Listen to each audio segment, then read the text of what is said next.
Okay, so pretty much today we're going to be talking a little bit about picking up where I left off in my last testimony. So that was just dealing with a lot of internal things, how I viewed my journey with God, about trusting Him and waiting for Him. That was kind of the key points. So we'll be picking up from there. Part 2. First things first, I have a scripture to kind of help everyone, follow what I'm saying here. 2 Samuel 22:25-31. God made my life complete when I placed all the pieces before Him. When I cleaned up my act, He gave me a fresh start. Indeed, I've kept alert to God's ways. I haven't taken God for granted. Every day I review the way He works. I try not to miss a trick. I feel put back together and I'm watching my step. God rewrote the text of my life when I opened the book of my heart to His eyes. You stick by people who stick with you. You're straight with people who are straight with you. You're good to people who you surely work around the bad ones. You take the side of the down and out, but the stuck up you take down a peg. Suddenly, your light floods my path. God drives out the darkness. I smash the bands and marauders. I vault the high fences. What a God. His road stretches straight and smooth. Every God direction is road tested. Everyone who runs towards Him makes it. So last I was here, I was getting ready for my exam for my cosmetology license. I had just graduated. I talked about how God provided money for me, made things easier for me, etc. So I graduated, I took my license, I passed, and I got my license on December 23rd. And then, praise God. So that following Monday, so it's like the weekend we were at church. On that Monday, instantly I started looking for work, a salon to go to. When you graduate, the first piece of advice that you receive, in just hair, beauty, makeup, all of that kind of stuff, you have to get in as soon as possible, because if you wait too long, you're gonna miss it. Like, people are constantly moving, constantly changing and adjusting, and you have to stick with it. And you want to start as low as possible. So some people are a little bit less successful, and it's talked about a lot because they want to go instantly to the best salon possible, and they aim for that, and that's their dream, and that's a good thing to have. But you have to kind of build your own experiences, and that's how you really make it in the world in general, and with the beauty industry specifically. So when I did graduate, I made a hair appointment to treat myself for some self-care, obviously. And it wasn't my intention when I made the appointment, but as I was getting closer to my exam and I passed my exam, I realized that it was a really good opportunity for me to at least market myself to the stylist I was going to be going to, because this salon was kind of a dream salon to me in a way, because they're very talented. They're really big on social media, which is a goal of mine to be as well. So I just, I wanted to give her my name, give her my experience, hint to her that I just graduated if they were looking for an assistant. And leading up to it, after I made that decision, I was extremely nervous, because it's like when you ask somebody out on a date. You go shoot your shot at somebody, you might hear a no, 50% chance, right? But you have to do it, because you have to gain that experience. And just in life, you're always going to hear a no. You have to be able to hear a no.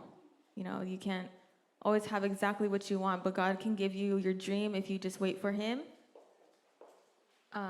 And, if I market myself, like, this is my thought process. I'm sitting in the chair, I'm getting my hair done. And if I'm like, hey, you want an assistant? I just got my license, blah, blah, blah. And she's like, oh, no. To sit there for another hour and a half, just waiting for my appointment to be over with. And I have to see her again in my next appointment. So it could be embarrassing, but you have to take a chance sometimes. So that was my dream salon. I did market myself to them at the end of my appointment. We got along really well. It looked pretty good, but I didn't put all my money on that one job and be like, you know what? I went out my comfort zone. God's gonna see that, and that's the only place I'm gonna look. I didn't do that. I really, really wanted it, but I was like, okay, God, I threw my first stone. I'm gonna keep looking, and hopefully I get my dream place, but we'll see, right? Just not being too stuck on one thing. Um, and during this time, I maintained all of my daily work uh, as far as earning money. So that would be taking hair clients from church people or people that I already knew, some babysitting, and then also I have a night job, which I was doing. So I try to maintain all of these things, and I also spend hours throughout the day looking for a position, looking for a job, whether it be on Indeed or sometimes I would drive around and just observe the different salons around me and research them and see what they were like and get to know them, just so I had an idea what I was going into. And so I had some previous knowledge in that way. So then after a few weeks of looking, so maybe like mid-January, I applied to a salon called Fox and Rose Salon in Los Gatos. A little bit far, but they were hiring. So I applied. And I think I got a call back within like a couple of days, which was, it looked really good. Again, it's like encouraging when you hear back pretty quickly, but it's not a guarantee you're gonna get a job, right? So I got the call back. It's a very high-end salon. So again, you don't want to bet all your money on it, but you also don't want to, be afraid to take that risk. So I still took the risk. I still got the interview. And when I went, in the beauty industry, you have to really have a sense of identity, or at least a growing sense of identity. So the way that you look, the way that you present yourself to people is extremely important. No matter what your style is, you just have to have your style. People need to know you by how you look, because that's what we market. So it goes into your appearance, your personality, how you treat other people, just even the smallest things. It's really important. So that would go into your success when it comes to having a clientele, when it's gaining it and having a lot of success, because they're gonna monitor that constantly. Your clients are. So I always think about it, okay, create something pretty, and then you have to be pretty. Not that your face is gonna be pretty or ugly, but doesn't matter what your face looks like necessarily, it's how are you gonna carry yourself and people are gonna see that. So say my personal style is a certain way, and I like sparkly things, and I like pink.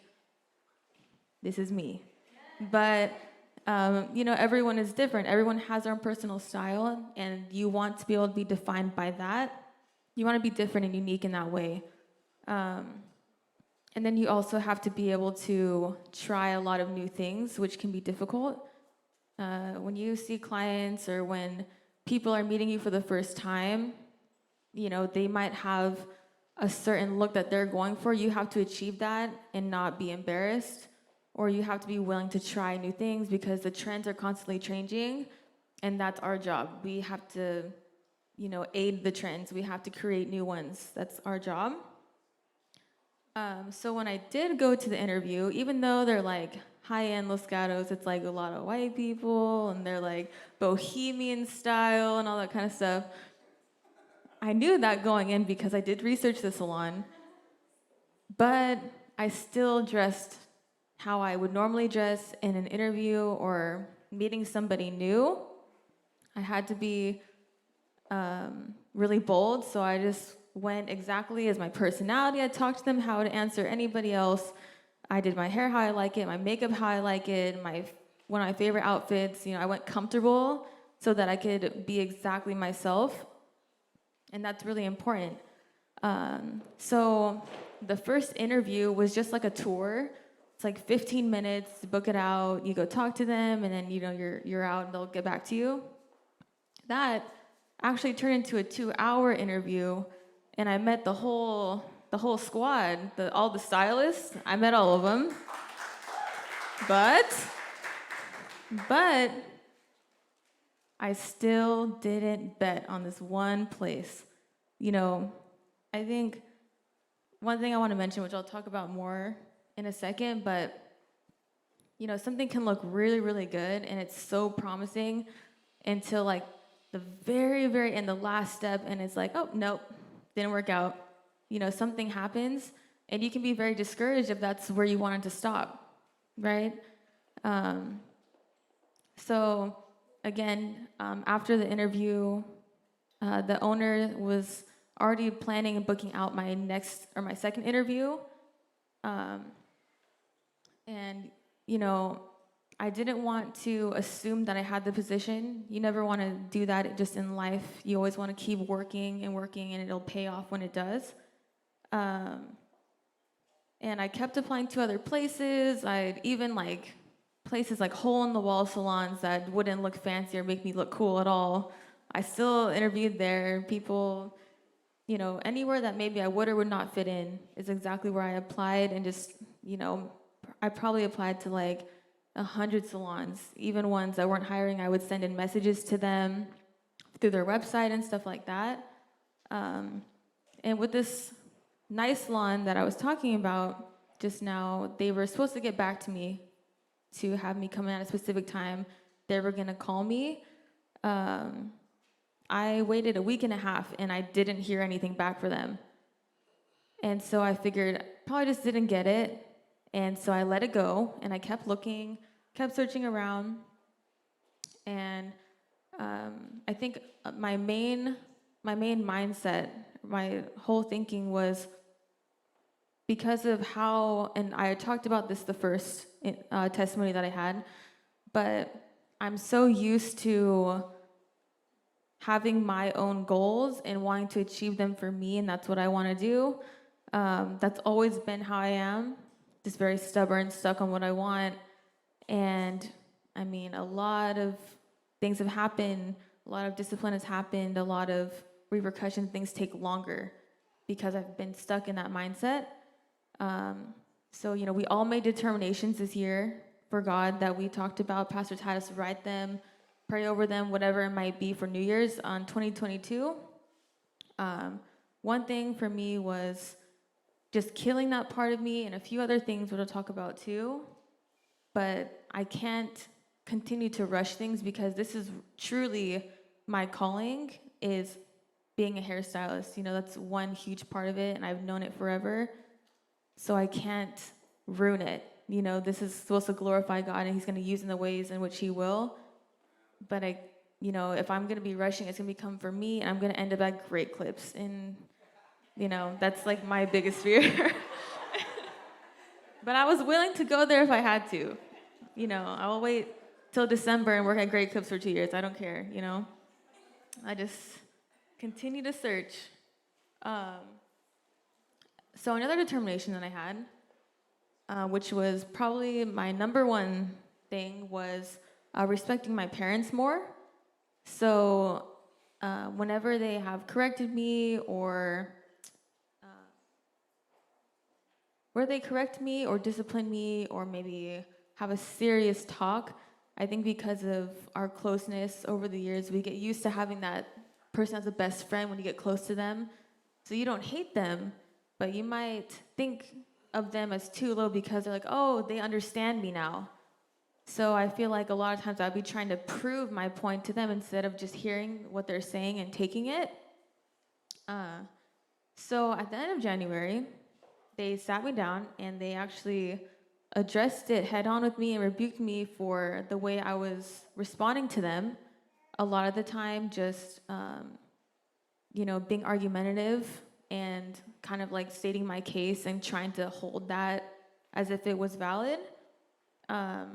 So when they did that day, with nothing else in my mind as in I would be getting a reward if I did it right, it was just, they're right. they're 100% right. I know that they're right. It doesn't matter if their opinion is wrong or if what they're saying is incorrect in my opinion. It's just they're my authority. I have to agree. I have to accept it in my heart, and that's the only way it's gonna be. So when they did sit me down, I listened to them, didn't say a thing, continued on with my day, didn't allow anything in my mind or my heart to get hard. I just kind of let it come in and just stay there. So I knew what they were talking about, and I sat neutral with it. I wasn't gonna be sad and sulky, and I wasn't gonna be angry like I normally would be. And I didn't hold on to any of those feelings. Within 30 minutes, as I said, I went on with my routine, so I was at the gym. And if you have your AirPods in, your AirPods will read you your text. So I was walking around, and I hear, "You have a text from Janessa at Fox and Rose Salon." And I opened it, and I was like, oh no, I didn't get it. I was like, it's been too long. She gave me a job offer at this Fox and Rose Salon, and she was like, I want you to come in on this day, and we're gonna get all this together. And I had everything was just planned out perfectly, and she just wanted me to come into their work family. And I think that, it's really important that when we make determinations or that we have a calling, you can really love that calling and you can really, really want it, and your heart can be all for it. You can have your determination and be like, oh, this is the year, this is it. And the world is the same way. You're gonna want something so bad and feel like this is the time you're gonna do it.